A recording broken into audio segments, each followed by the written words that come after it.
Todo aquel que piensa que la vida es desigual tiene que saber que no es así, que la vida es una hermosura, hay que vivirla. Todo aquel que piensa que está solo y que está mal tiene que saber que no es así, que en la vida no hay nadie solo, siempre hay alguien.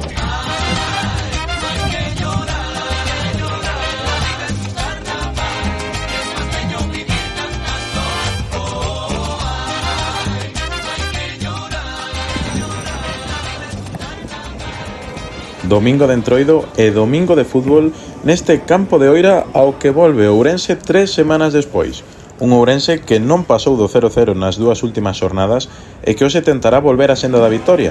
Non será sinxelo, posto que en fronte estará o Viveiro, que malia estar en postos de descenso, chega a capital ourensá tras marcar nada menos que 5 goles. A bancada vermella, como é costume, non falla a cita. Aquí non hai resaca nin sono que valga e o que sí que hai son gañas de ver este Unión Deportivo Ourense Viveiro Club de Fútbol.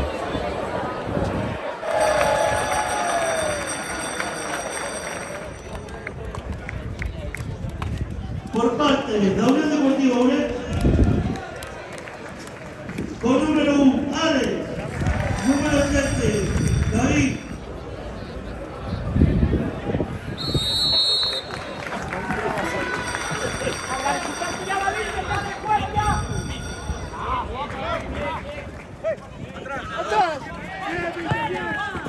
Bien, vale, bien. Vamos. Bien, ahí está, ahí está.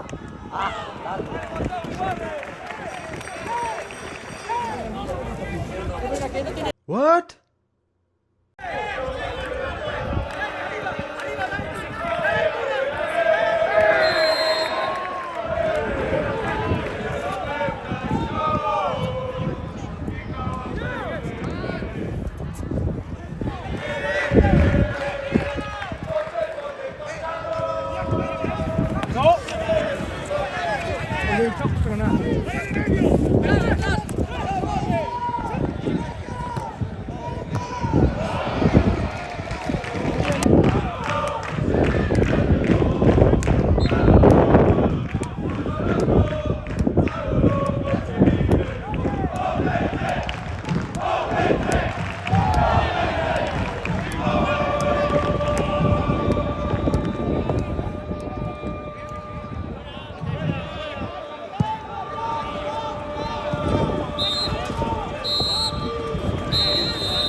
Chegou o tempo de lecer este municipal de Oira, polo de agora continúa o 0-0 inicial entre Unión Deportiva Ourense e Viveiro.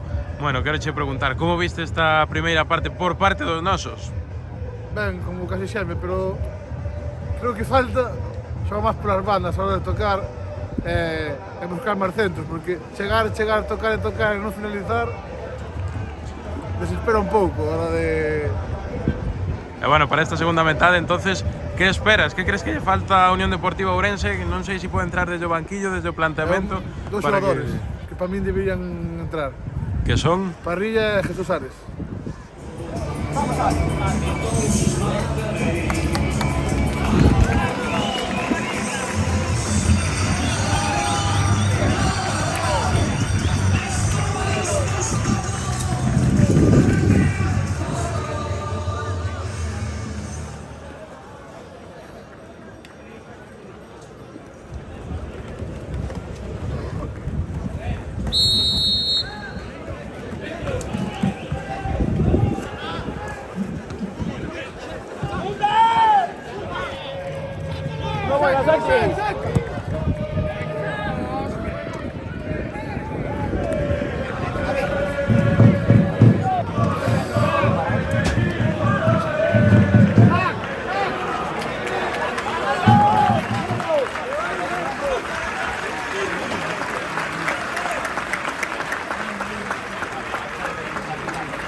é Jesús Arias.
E deste xeito chegamos ao final do partido, non puido ser conseguir esa victoria de Entroido que tanto nos gustaría hoxe que volvíamos a este municipal de Oira. A Unión Deportiva Ourense continúa anclada nese 0-0, os dianteiros non están acabando de remachar a faena e bueno, a cousa continúa do mesmo xeito, de feito continuamos tamén nesa terceira posición e o que tampouco cambia, malia o vento, malia a temperatura e malia a chuvia, esta grada de Oira tinguida de vermello que hoxe volveu a alentar os seus para tentar esa victoria que, como decimos, resistiuse. Nada máis, como sempre esperamos que vos gustaran este tipo de vídeos. Despedímonos, como non pode ser de outra maneira, desexándolle a Ayubo, porteiro de Viveiro, a máis pronta da recuperación, que todo vaya o mellor posible e nos, como sempre, vémonos na próxima. Chao!